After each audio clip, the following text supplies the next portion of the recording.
Vía Pública. ¿Cómo están? Muy buenas noches. 23 horas con un minuto comenzamos esta edición de Vía Pública aquí en las pantallas de Canal 24 Horas. La diputada Catalina Pérez anunció la suspensión de su participación en la mesa de la Cámara de Diputadas y Diputados.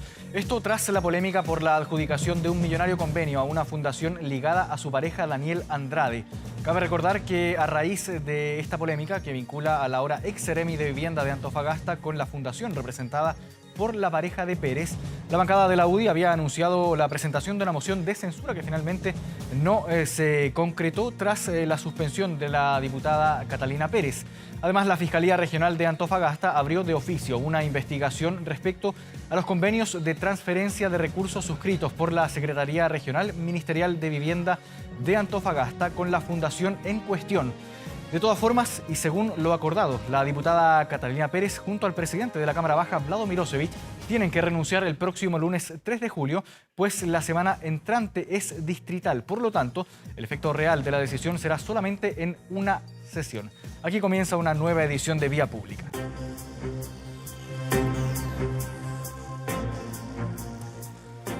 Y estamos ya aquí en la mesa de conversación de Vía Pública para hablar respecto a este tema que se ha tomado la agenda política en estos últimos días, desde el fin de semana cuando se conoció esta información. Y para ello estamos junto a Nerea Palma, académica de la Escuela de Ciencia Política de la Universidad de Diego Portales. Nerea, gracias por acompañarnos aquí en Canal 24 Horas. Buenas noches. Buenas noches, encantada de estar de nuevo acá. Y saludamos también a Rodrigo Arellano, vicedecano de la Facultad de Gobierno de la Universidad del Desarrollo. Rodrigo, bienvenido nuevamente aquí a Canal Como siempre, 24 Horas. muy a gusto acá en Vía Pública. Muchas gracias por acompañarnos esta noche. Primero, abordemos esta situación, las consecuencias políticas que ha estado generando y todo este ruido político que se generó a partir del fin de semana cuando ya se conocieron los primeros datos respecto a estos convenios de transferencia y que han sido bien cuestionados en estos últimos días, incluso con amenazas de mociones de censura para la mesa de la Cámara de Diputadas y Diputados, algo que finalmente vimos que no se concretó tras la suspensión de la participación de la diputada Catalina Pérez en la mesa de la corporación, algo que de todas formas, lo decían ahí los propios diputados, no tiene un efecto práctico porque no existe esa figura dentro del reglamento. Ahora, ¿en qué pie queda el oficialismo con esta situación que afecta no a la diputada, sino que a la pareja de la diputada, pero que de todas formas viene a generar un ruido político que rodea a la parlamentaria y que la obliga finalmente a tomar esta decisión de suspender su participación en la mesa de la Cámara? Partimos contigo, Nerea.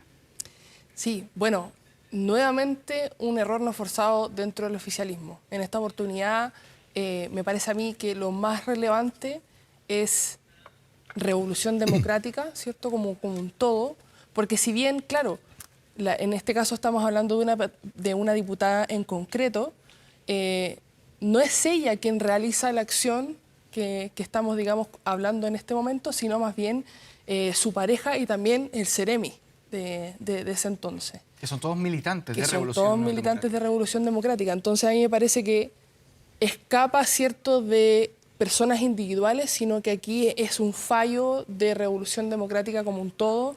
Me parece muy bien la condena que se ha hecho por parte de, por ejemplo, la ministra Vallejo, también el ministro Montes. Me parece que esa es la línea que hay que seguir, porque de lo contrario sería muy difícil tener un discurso de probidad si es que no se toman acciones con respecto a este caso y no se condena de manera transversal. Eso como palabras iniciales. ¿Rodrigo? Yo fíjate, creo que queda bien dañado el oficialismo, particularmente Revolución Democrática. Recordemos que este partido de alguna otra forma había izado las banderas de la probidad, de la estatura moral. Incluso el ministro Giorgio Jackson dijo que una de las cosas que lo diferenciaba era que la nueva generación tiene un estatus ético, moral superior al de la antigua. Entonces, cuando tú te das cuenta de este tipo de prácticas que provienen del oficialismo, de militantes de Revolución Democrática, bueno, la bandera se cae, y se cae bastante abrupta. Ahora, yo sería prudente a la hora de señalar qué ha pasado o qué vendrá, porque cada día que ha transcurrido nos hemos ido enterando de nuevos antecedentes que van complicando más aún el rol de los involucrados de Revolución Democrática, del oficialismo, del rol del ministro, de la fiscalización, de la supervigilancia y el uso correcto de los recursos fiscales. Tanto así que la Fiscalía hoy ha anunciado que de oficio va a investigar, por lo tanto estamos recién viendo cuáles son las consecuencias. Políticas, al menos vimos que la diputada Pérez congeló su participación dentro de la Cámara, pero pero yo creo que esto a lo mejor puede ser la punta de la isla. La pregunta es, ¿existen otras fundaciones que han recibido de esta manera en otro sector del país? ¿Habrá más ONG que han recibido de trato directo, ni siquiera con licitación, unos recursos tan potentes? Yo creo que esas son preguntas que la ciudadanía espera que se respondan en los próximos días o luego de una investigación de fiscalía. Así que yo creo que estamos viendo recién un poquito la punta del iceberg de este tema. Y en ese sentido, ¿en qué pie queda Revolución Democrática, considerando lo que nos comentaba Nerea también, que no son personas en específico, sino más bien estas personas en específico representan al partido, son militantes de Revolución Democrática? Y lo mencionabas tú también, Rodrigo, un grupo de diputados también mencionó que probablemente, y que se iba a investigar, podría ocurrir esta misma situación o situaciones similares en otras regiones del país, con otras fundaciones y también con otras seremías, probablemente. Fíjate que no creo que queden tan buen pie. Bueno, tendrá que verlo la Fiscalía, esta es una investigación, pero al menos frente a la opinión pública y en materia política. A mí me cuesta de verdad, no es creer la palabra, pero sí al menos tener un grado de duda que la diputada no tenía conocimiento de estos hechos cuando su pareja es la persona que en definitiva recibió el recurso. Su pareja era el representante legal. Su ex jefe de gabinete la persona que designó estos recursos.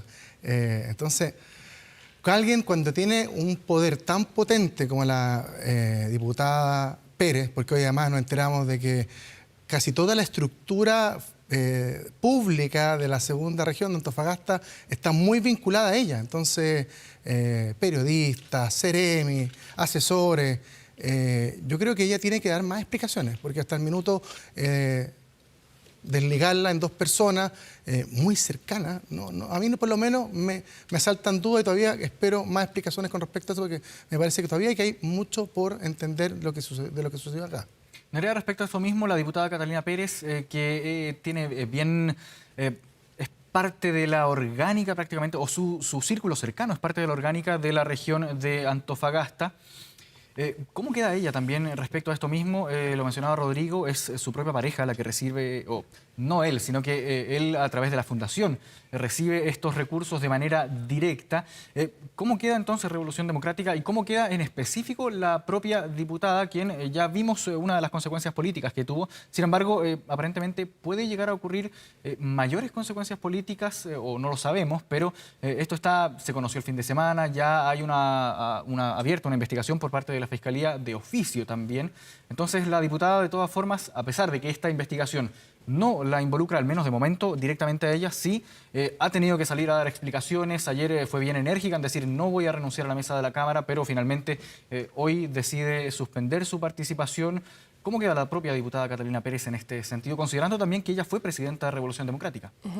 Sí, bueno, hay voces que dicen que esto sería un aprovechamiento político y que ella no, en el fondo ella dijo que ella no se podía hacer responsable por otro adulto. Y a mí me parece que ese no es el tono y no es la visión más inteligente y estratégica para enfrentar esta situación. Recordemos que desde el 2015 en adelante hay un cuestionamiento muy grande respecto a la credibilidad de la élite política justamente por casos de corrupción que se han investigado, caso Cabal, SQM, Penta, y eso socavó de manera muy importante la confianza de las personas hacia las instituciones políticas.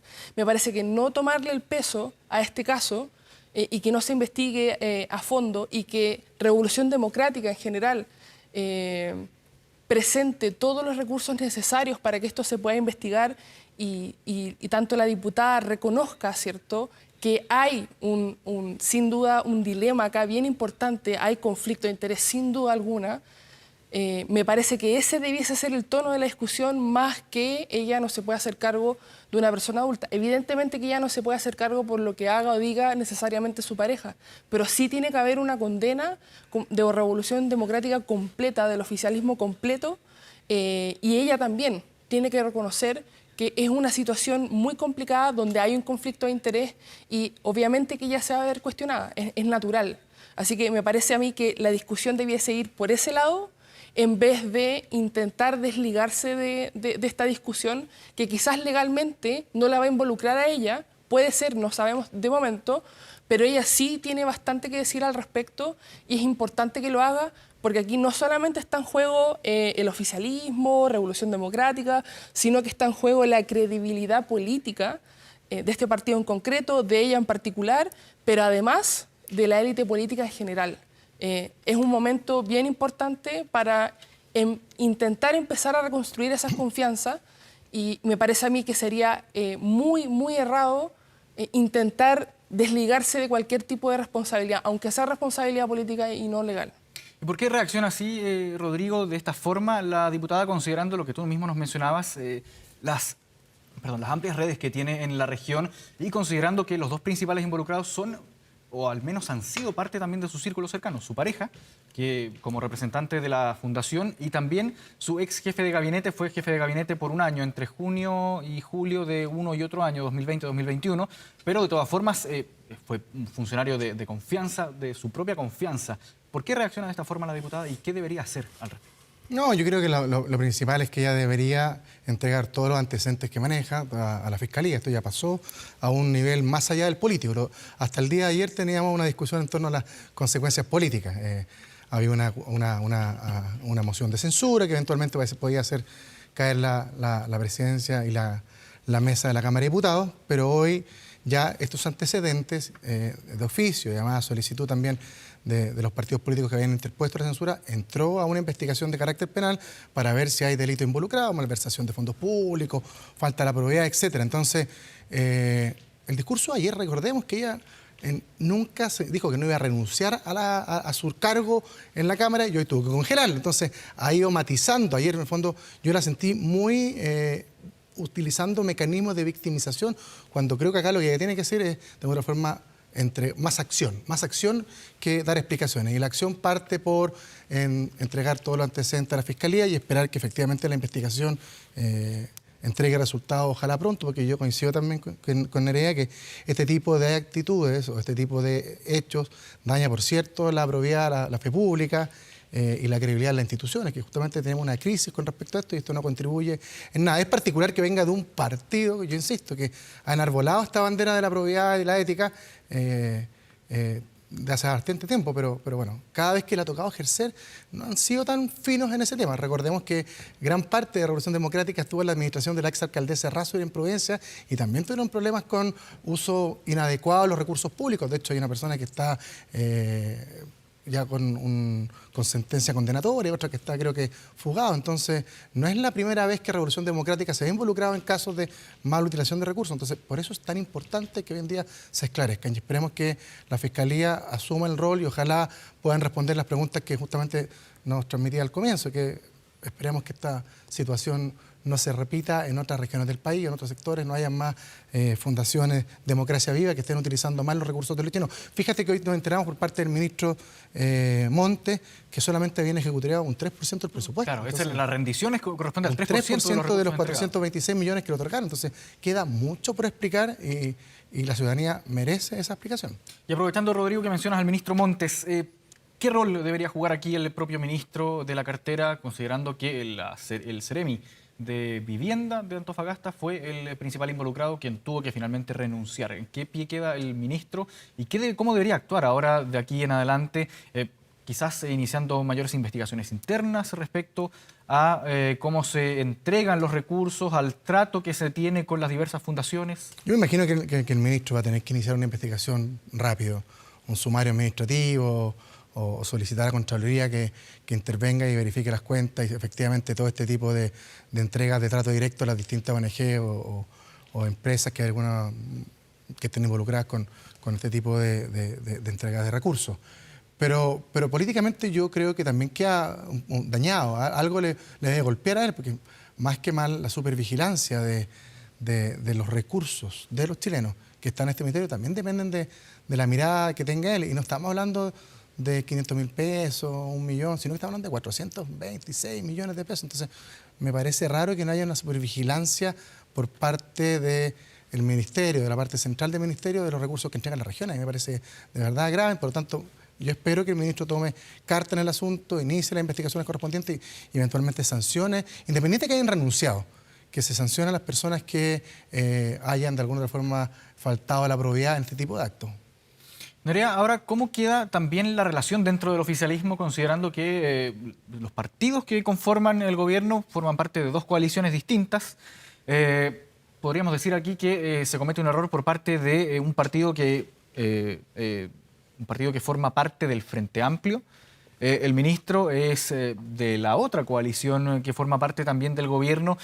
¿No queda quizás algo de diferencias entre una coalición y otra? ¿No quedan quizás un poco más enfrentados, volviendo quizás hace unos meses atrás, cuando había cierta diferencia un poco más abierta hacia la opinión pública entre ambas coaliciones? Sí, cuando se comete este tipo de hechos que todavía tienen que ser investigados y deben ser investigados, como decía anteriormente, es clave para la confianza y para que se recomponga de a poco, ¿cierto?, la confianza de los ciudadanos con las instituciones, que este tipo de casos se investiguen a fondo. Siempre quedan, por supuesto, algún tipo de tensión dentro de tanto el partido político, porque recordemos que los partidos políticos en general tienen diferentes lotes o subgrupos dentro de los partidos, entonces dentro del partido pueden quedar fricciones, es natural que pase, y dentro del oficialismo también. Recordemos que una de las discusiones que se ha dado dentro del Frente Amplio es que el Frente Amplio sea solamente un partido político y que ya no sea un partido de Revolución Democrática, Convergencia Social, Comunes, sino que el Frente Amplio se una en un solo partido político.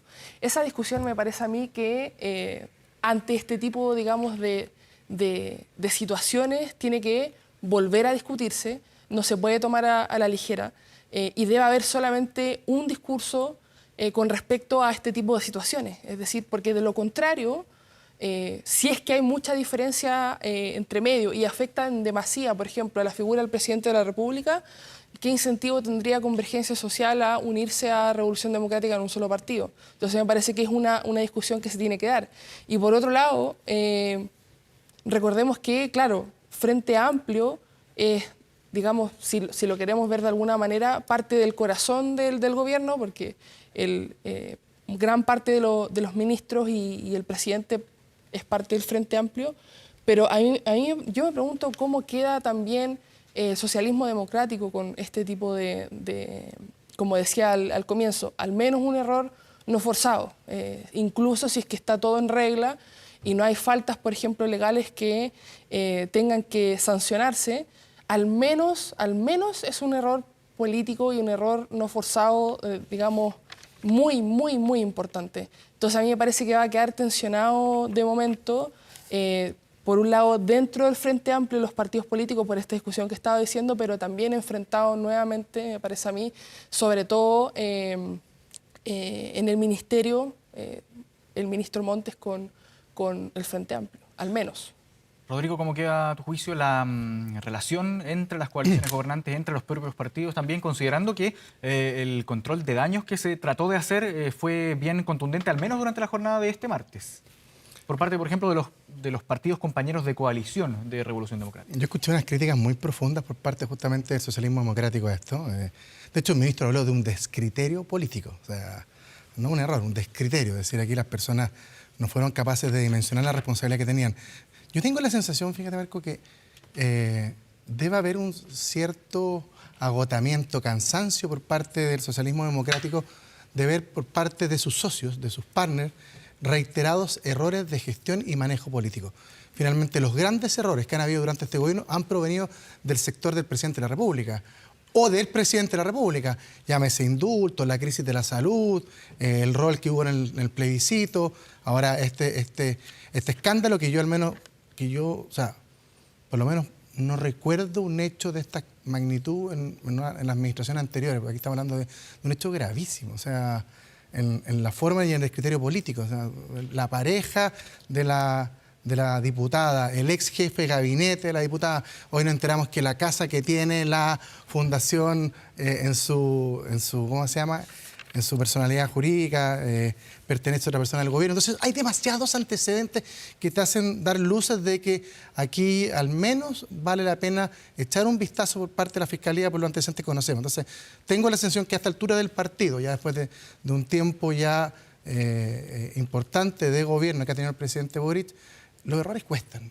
Y como proviene siempre un mismo sector, termina desgastando al otro que finalmente tiene que ir conteniendo los errores de este grupo que, al parecer, por falta de gestión e inexperiencia, siguen cometiendo errores de carácter importante como el que vimos, el que conocimos el fin de semana a raíz de la publicación del Mercurio de Antofagasta. Claro, el concepto que más se ha repetido durante estos días es un error de criterio político, que es lo que habíamos mencionado y que creo que hay consenso también en que, al menos transversalmente, se ha condenado este hecho de esa forma. Esto sin perjuicio de lo que pueda resolver ya de aquí en adelante la justicia, la fiscalía, con esta investigación de oficio que comienza a partir de la comunicación que se envía durante esta noche por parte de la Fiscalía Regional de Antofagasta y que evidentemente puede llegar a tener mayores consecuencias más allá de lo político, sino que más bien ahora dentro de lo ya más de lo judicial propiamente tal. Sí. Nerea, muchas gracias por acompañarnos aquí en Canal 24 Horas esta noche en Vía Pública. Rodrigo, muchas gracias también por habernos acompañado en esta conversación respecto a la contingencia política que está bien álgida durante estos días. Sí. Muchas gracias. Muchas gracias. Ya estamos de regreso con más informaciones aquí en Canal 24 Horas y Televisión Nacional de Chile. El gobierno finalmente decidió no extender el estado de excepción hacia la región de Los Ríos. Se implementó, o se anunció más bien, una serie de medidas para implementar en dicha región, esto ante el aumento de ataques o los últimos ataques registrados en esta zona. Y para conversar sobre esto estamos ya en contacto con el senador de la Democracia Cristiana por la región de Los Ríos, Iván Flores. Senador, ¿cómo está? Muy buenas noches, gracias por acompañarnos. Buenas noches, Marco, un placer. Igualmente. Senador, se anunció una serie de medidas, aumento de 3 a 11 puntos de control de carabineros en la zona, aumento de 30 a 96 funcionarios de carabineros, más vehículos blindados, más recursos para la Fiscalía para investigar, entre otras medidas también que se anunciaron, además de implementar también cámaras de seguridad de televigilancia, algo que, eso sí, ya había sido anunciado el año pasado. ¿Cuál es su visión, senador, respecto a esta información? ¿Cómo evalúa que el gobierno haya decidido finalmente no decretar estado de excepción en la región de Los Ríos? Bueno, argumentos, Marco, pueden haber para todas las razones que uno quiera esgrimir. Lo concreto es que para la región de Los Ríos hoy día reviste especial preocupación la concentración de actos terroristas, porque ya no estamos hablando de violencia, no estamos hablando de delincuencia, no estamos hablando de lo que originalmente generó la macrozona. Recuerdo perfectamente cuando le insistimos al ministro de Interior de la época, hace ya un par de años atrás, en que no podía hablar de delincuencia, tenía que hablar de violencia rural. Y hoy día ya entiendo, el propio presidente de la República está comenzando a hablar con un poquito más de soltura de lo que ocurre en la realidad. Actos terroristas, por definición. Y no es una definición antojadiza, es una definición internacional, que hoy día calza perfectamente con lo que está ocurriendo en la macrozona. El problema está en que el gobierno ha considerado que la macrozona son solamente las regiones del Biobío y de la Araucanía, pero a la región de Los Ríos le da un tratamiento distinto. Claro, no tenemos las cifras de ocurrencia mensual como tiene la Araucanía, pero la verdad es que la pregunta que uno se hace es ¿qué tiene que pasar para que el gobierno le dé un trato un poquito más equitativo a la región de Los Ríos? Ahora, lo que ha ocurrido en el último mes, Marco, es muy preocupante. 6 ataques terroristas de alta violencia, incluyendo un ataque a balazos a un cuartel de carabineros. Y es lo que estamos advirtiendo. ¿Qué tiene que pasar para que el gobierno asuma que hay que actuar de una manera distinta?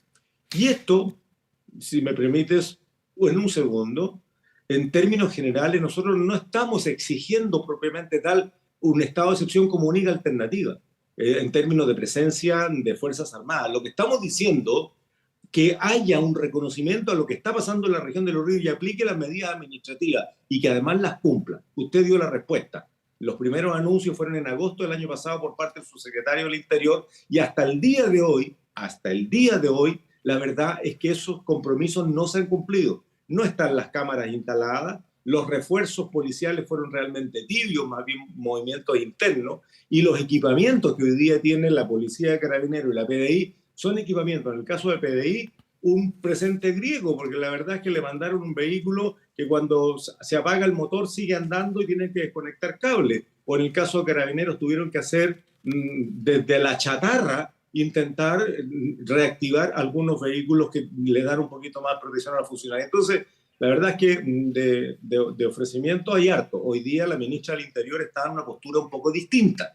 Y yo prefiero pensar en que hay que creerle a la ministra del Interior, porque si no ya no tendríamos de dónde sujetarnos. Porque además, y con esto termino, las platas que dispuso el gobierno regional, el gobierno de la región de Los Ríos, todavía andan dando vuelta en cuestiones administrativas y no se transforman en mejores equipamientos, mejores tecnologías, mejor dotación para las policías. Todavía no, porque hay un doble sistema de control de las inversiones en términos de tecnología de las policías que tiene todo el proceso empantanado.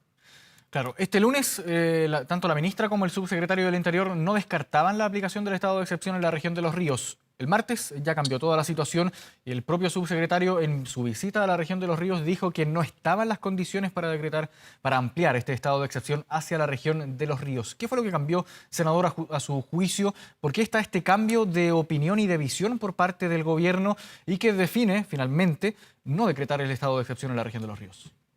Bueno, en primer lugar tenemos dos autoridades regionales que parece que piensan distinto a lo que la gran mayoría de la ciudadanía que se expresa a través de distintas formas están señalando.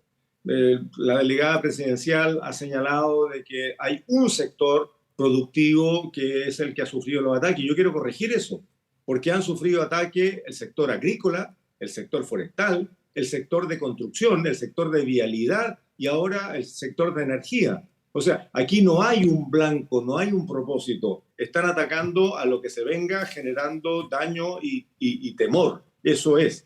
Lo otro es que cuando el gobernador regional en noticias hoy día señalaba que los pueblos originarios, el pueblo mapuche, no está de acuerdo con el estado de excepción, yo no sé, la verdad es que él le ha preguntado. Porque uno de los principales dañados es justamente el pueblo mapuche. Recordemos que cuando se quemaron las máquinas de una empresa constructora que le estaba haciendo el camino asfaltado a todas las comunidades de la cordillera de la costa, los principales afectados fueron las comunidades mapuches del sector. El pueblo mapuche lo que hoy día quiere es que se le tome en serio una reivindicación de tierras, una reivindicación de derechos. Necesitan más apoyo. No están por la vía violenta ni por cerca. Por lo tanto, ¿por qué podrían oponerse a tratar de frenar estos actos terroristas que nos dañan a todos, que dañan a la región, que frenan la inversión, que generan incertidumbre? Por lo tanto, aquí senador, claramente hay una postura distinta, ¿no? Sí, senador, mencionaba usted que el estado de excepción no es la única medida que se podría aplicar, no se cierra tampoco a otras alternativas. ¿Cuáles otras alternativas existen para enfrentar estos actos terroristas que están ya ocurriendo en la región de Los Ríos? Es fácil de decir, pero no tan fácil de implementar porque necesitamos decisiones políticas. Yo estoy convencido, porque de hecho hoy en la mañana estuvimos en un acto con el presidente Boric y con las policías. Hemos estado en reuniones con la ministra del Interior, varias, y la verdad es que ya el gobierno comienza a hablar de actos terroristas sin tapujo, en donde la consigna ni la ideología se está colocando por delante como había venido ocurriendo. Hoy día el gobierno está reconociendo efectivamente que tenemos organizaciones terroristas que generan actos terroristas. Bueno, versiones pueden haber muchas. Hay gente que dice, no, si estos son autoatentados para cobrar los seguros. ¿Qué seguros si ya no aseguran las máquinas? Estos contratistas están trabajando con un tremendo temor y con una tremenda incertidumbre de perder su capital. Bueno, lo que ha estado ocurriendo en estos últimos días, la verdad, Marco, es que nos tiene muy preocupados, muy preocupados.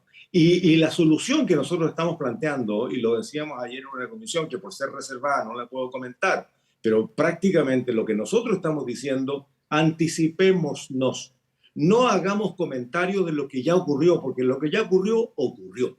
La condición de estado de excepción, tal como el que estamos utilizando hoy día, no estamos utilizando un estado de sitio, ni un estado de asamblea, ni un estado de catástrofe. Es un estado de excepción que permite restringir ciertas modalidades, pero que también genera condiciones administrativas favorables.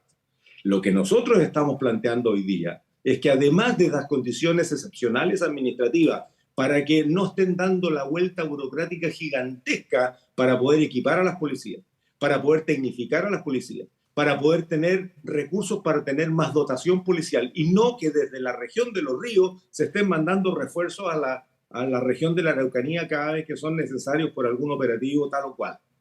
O sea, estamos vistiendo santos, desvistiendo a otros, y esa que están desvistiendo, la verdad es que es bastante sensible. Y eso es lo que nos tiene no solamente preocupados, sino que molestos. Ahora, hay otras medidas, estimado Marco, y son las que nosotros estamos diciendo ahora. Prevención. ¿Cómo nos adelantamos a esto? Eso, ¿y Cuando cómo se tenemos un país adelanta, donde... senador, en este sentido? ¿Cómo se logra intentar frenar este hecho, este tipo de hechos antes de que ocurran o cuando se están cometiendo para que no sigan profundizándose? Bueno, con inteligencia, pues. Y no estoy hablando de la inteligencia propia, estoy hablando de un sistema de averiguación, de penetración, de análisis estratégico que lo hacen las inteligencias policiales. Recordemos que en Chile la ANI, la Agencia Nacional de Inteligencia, fue casi desmantelada. Ninguno de los últimos gobiernos se ha preocupado por tener un sistema de inteligencia policial como se requiere. Las democracias más consolidadas del mundo, los países más democráticos del mundo tienen inteligencias potentes, poderosas, porque no permiten que nadie, ni desde afuera ni desde dentro, dañe la democracia, dañe la descentralización, entendiendo que eso es finalmente un concepto que tiene que ver con la ciudadanía tomando decisiones. Cuando eso se daña, el Estado pierde espacio y por lo tanto se trastoca la voluntad ciudadana de tener un país democrático. Nosotros estamos diciendo recuperemos la capacidad de las policías por tener inteligencia policial, recuperemos a la ANI haciendo lo que tiene que hacer. De esa manera vamos a poder desarticular, desmantelar y penetrar estos grupos que no sabemos de dónde vienen exactamente. Sabemos que hay ligazón con el narcotráfico, que es lo que finalmente les entrega recursos. Sabemos que hay internación de armas de grueso calibre, no son solamente escopetas o armas hechizas. Sabemos que hay plata circulando no solamente por el robo de madera. ¿Dónde van a parar 25.000 camiones que son robados entre la región del Biobío, la Araucanía y los ríos al año? ¿Dónde terminan? ¿Dónde queda esa plata? Entonces, nosotros le estamos diciendo que hay que cambiar de estrategia. No podemos seguir haciendo lo mismo después de 20 años. Han pasado 20 años desde que comenzaron los primeros ataques. Primero esporádico, nos espantaban todos. Y hoy día ya parece que es parte de la cotidianidad quemar una iglesia, quemar una escuela, incluso disparar a matar, como ocurrió en Mafil con un par de camiones que iban transitando por la ruta y llegaron los disparos al parabrisas al conductor. Claro, que son hechos que se han ido conociendo en la opinión pública en estos últimos meses. Ahora, senador, bien brevemente, porque se nos fue el tiempo, hablamos en materia preventiva, pero hablemos también la reacción. ¿Cómo se investiga? El gobierno anunció más recursos para la Fiscalía para investigar, pero en la práctica lo que se ve es que no se logra dar con los responsables. ¿Cómo se puede potenciar la investigación por parte del Ministerio Público para que finalmente se logre dar con los responsables y que respondan ante la justicia? Teniendo más especialistas a disposición del Ministerio Público. Recordemos que parte de los 1.500 millones de dólares comprometidos con el país y que todavía no logran llegar a las instituciones, todavía están dando vuelta entre la licitación o el Ministerio de Hacienda, es justamente el fortalecimiento de la capacidad persecutora.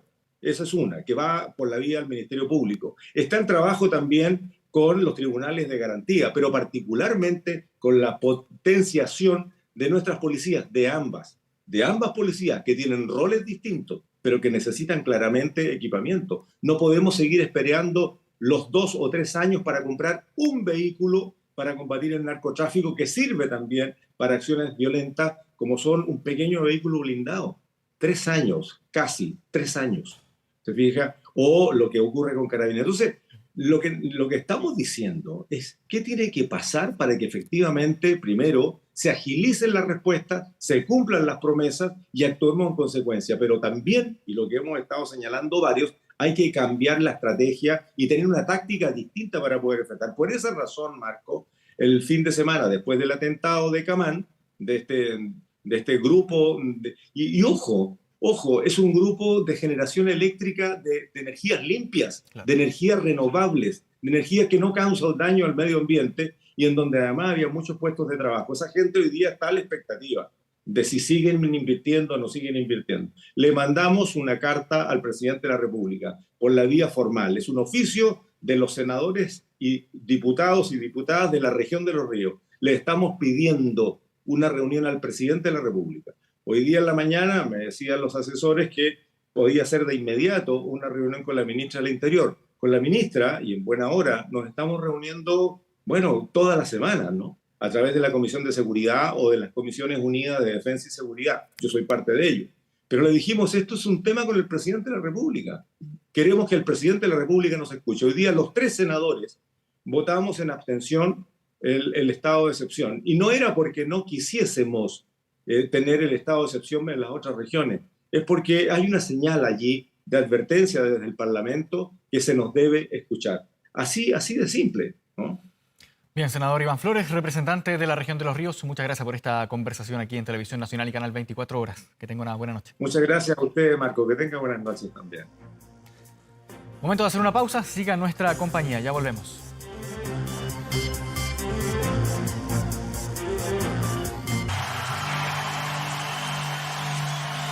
(23:48).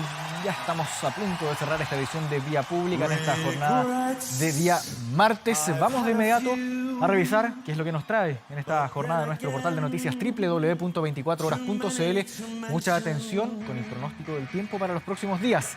El paso a los Libertadores está